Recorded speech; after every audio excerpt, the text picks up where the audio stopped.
আসসালামু আলাইকুম সবাইকে। আজকের ভিডিওতে আমরা আলোচনা করব লিনাক্স ফাইল সিস্টেম নিয়ে। লিনাক্স ব্যবহার করার সময় আমরা অনেক ধরনের ডিরেক্টরি দেখি, যেমন home directory, root directory, ETC directory ইত্যাদি। কিন্তু এগুলো আসলে কি, কেন এগুলো দরকার, আজকে সহজভাবে সব ব্যাখ্যা করব। লিনাক্স হলো ইউনিক্সের মতো একটি অপারেটিং সিস্টেম। লিনাক্সে সব কিছু একটি ফাইল হিসেবে থাকে, সেটা ফাইল হোক, ডিরেক্টরি হোক, এমনকি হার্ডওয়্যার ডিভাইসও ফাইল হিসেবে কাজ করে। এবং সব ফাইল শুরু হয় একটি সিঙ্গেল রুট ডিরেক্টরি থেকে। মানে লিনাক্সে কোনো ড্রাইভ লেটার নেই, যেমন সি ড্রাইভ, ডি ড্রাইভ উইন্ডোজে থাকে। লিনাক্সে সব কিছু একত্রিত হয়ে রুট ডিরেক্টরিতে থাকে। এখন চলুন একে একে দেখি রুট ডিরেক্টরির ভেতরে কোন ফোল্ডার কী কাজ করে।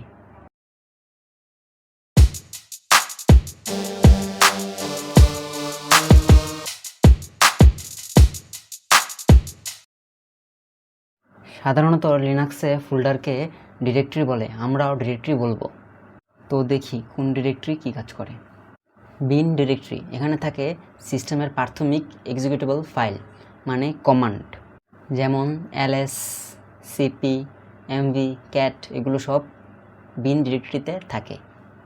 রুট ডিরেক্টরি, এই ফোল্ডারে থাকে লিনাক্স সিস্টেম চালু হওয়ার জন্য প্রয়োজনীয় সব ফাইল, অর্থাৎ যখন তুমি কম্পিউটার অন করো তখন যেসব ফাইল দিয়ে লিনাক্স কার্নেল লোড হয় সেগুলো সব বুট ডিরেক্টরিতে থাকে।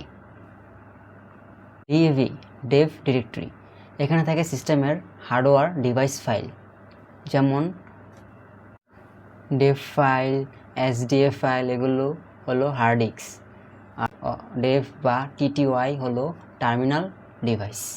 ইটিসি ডিরেক্টরি, এই ডিরেক্টরিতে থাকে সিস্টেম কনফিগারেশন ফাইল, যেমন network configuration, service setting, user account ইত্যাদি। উদাহরণ ইটিসি পাসওয়ার্ড ফাইল, এখানে সিস্টেমের ইউজারদের তথ্য থাকে। হোম ডিরেক্টরি, প্রতিটি ইউজারের জন্য আলাদা আলাদা হোম ডিরেক্টরি থাকে, যেমন হোম এর যে কোনো ফাইল নেম, এখানে ZenZ404 নামের ইউজারের সব ফাইল, ডাউনলোডস, ডকুমেন্টস ইত্যাদি থাকবে। এটা অনেকটা উইন্ডোজের সি ড্রাইভ ইউজারের মতো। লাইভ ডিরেক্টরি, লাইভ32 ডিরেক্টরি, লাইভ64 ডিরেক্টরি, এগুলো হলো লাইব্রেরিজ ফোল্ডার। প্রোগ্রাম চালাতে যে শেয়ার্ড লাইব্রেরিগুলো .so ফাইল লাগে সেগুলো এখানে থাকে। 32 বিট প্রোগ্রামের জন্য লাইভ32 ডিরেক্টরি আর 64 বিট প্রোগ্রামের জন্য লাইভ64 ডিরেক্টরি ব্যবহৃত হয়। অনেকটা উইন্ডোজের সি ড্রাইভ system32 ফাইলের মতো ভাবা যায়। লস্ট প্লাস ফাউন্ড ডিরেক্টরি, এটা প্রতিটি লিনাক্স ফাইল সিস্টেমের একটি বিশেষ ফোল্ডার। সিস্টেম যদি হঠাৎ বন্ধ হয়ে যায় বা কোনো ফাইল কারাপ্ট হয়, তাহলে ফাইল সিস্টেম চেক FSCK টুল সেই হারানো ফাইলগুলো এখানে রাখে। সাধারণ অবস্থায় এটা খালি থাকে। Media directory, external storage device যেমন পেন ড্রাইভ, সিডি বা এক্সটার্নাল এইচডিডি কানেক্ট করলে সেগুলো অটোমেটিক্যালি এখানে মাউন্ট হয়, যেমন media file, pen drive file ইত্যাদি। MNT ডিরেক্টরি, ম্যানুয়ালি কোনো স্টোরেজ মাউন্ট করতে চাইলে সাধারণত MNT ফাইল ব্যবহার করা হয়, যেমন sudo mount /dev/sdb1/mnt, এটা হলো manual mounting point. OPT directory, optional বা থার্ড পার্টি সফটওয়্যার ইনস্টল করার জন্য এই ফোল্ডার, যেমন গুগল ক্রোম, ভার্চুয়াল বক্স বা অন্য কোনো ম্যানুয়ালি ইনস্টলড অ্যাপ এর ফাইলে OPT থাকে, OPT ডিরেক্টরিতে থাকে। নাম এসেছে অপটিমাল সফটওয়্যার থেকে, যেমন আমার OPT ডিরেক্টরিতে আছে ব্রেভ ফাইল প্লাস মাইক্রোসফটের একটি file, third party. Proc directory, virtual file system যেখানে সিস্টেম এবং রানিং প্রসেস সম্পর্কিত তথ্য থাকে, যেমন ক্যাট বা প্রক বা CPU ইনফো ফাইল দিয়ে CPU সম্পর্কিত তথ্য দেখা যায়। রুট ডিরেক্টরি, এটা হলো রুট ইউজারের হোম ডিরেক্টরি। রুট মানে হলো সুপার ইউজার, যার কাছে পুরো সিস্টেমের নিয়ন্ত্রণ থাকে। সাধারণ ইউজারদের জন্য হোম ডিরেক্টরি, কিন্তু রুট ইউজারের জন্য root directory. Run directory, system চালু হওয়ার পর যেসব টেম্পোরারি রানটাইম ফাইল বা ডাটা দরকার হয় সেগুলো এখানে থাকে, যেমন process ID, PID files, system socket, lock files ইত্যাদি। সিস্টেম রিস্টার্ট হলে এর ভিতরে সব মুছে যায়। হ্যাজবিন ডিরেক্টরি, এখানে থাকে সিস্টেম বাইনারিজ, মানে রুট ইউজারের জন্য কিছু বিশেষ কমান্ড, যেমন শাটডাউন, রিবুট, অ্যাপডিক্স ইত্যাদি।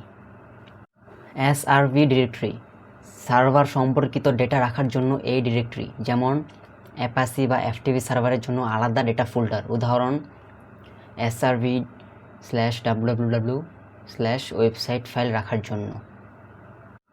এসওএস ডিরেক্টরি, এটা একটি ভার্চুয়াল ফাইল সিস্টেম, যেমন প্রোকের মতো।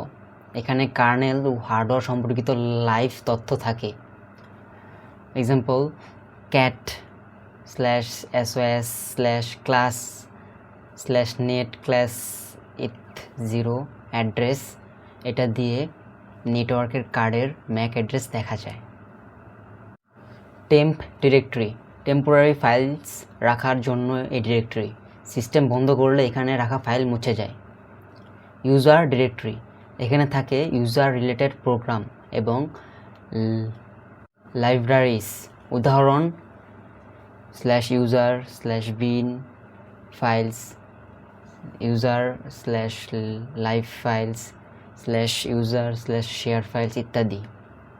var ডিরেক্টরি, এখানে থাকে ভেরিয়েবল ফাইলস, যেমন lock files, /var/log files, cash spool files ইত্যাদি। সিস্টেমে কোনো কিছু রান করলে বা সার্ভিস চালালে সাধারণত এর তথ্য এখানে জমা হয়। লিনাক্স ফাইল সিস্টেমের একটা ফিলোসফি হলো everything is a file. Hardware, mouse, keyboard, HDD সব কিছু ফাইল আকারে থাকে ডেভ ডিরেক্টরির ভিতরে। প্রসেসের তথ্য ফাইল আকারে থাকে প্রোক ডিরেক্টরিতে। কনফিগারেশন ফাইল থাকে ইটিসি ডিরেক্টরিতে। তাই লিনাক্সে কাজ করতে হলে এই ফাইল সিস্টেম স্ট্রাকচার ভালোভাবে বুঝতে হবে। আজকে আমরা লিনাক্স ফাইল সিস্টেম সম্পর্কে শিখলাম, কোন ডিরেক্টরি কী কাজ করে এবং কেন এত গুরুত্বপূর্ণ। লিনাক্স শিখতে হলে এগুলো জানা অত্যন্ত জরুরি। এর পরের ভিডিওতে আমরা Linux file type, Linux and file system concepts নিয়ে কথা বলবো, যাতে করে লিনাক্স ফাইল সিস্টেম আরও গভীরভাবে জানা যায়। এটা জানা খুবই গুরুত্বপূর্ণ। সবাই ভালো থাকবেন, লিনাক্স উইথ বাংলার পাশে থাকবেন।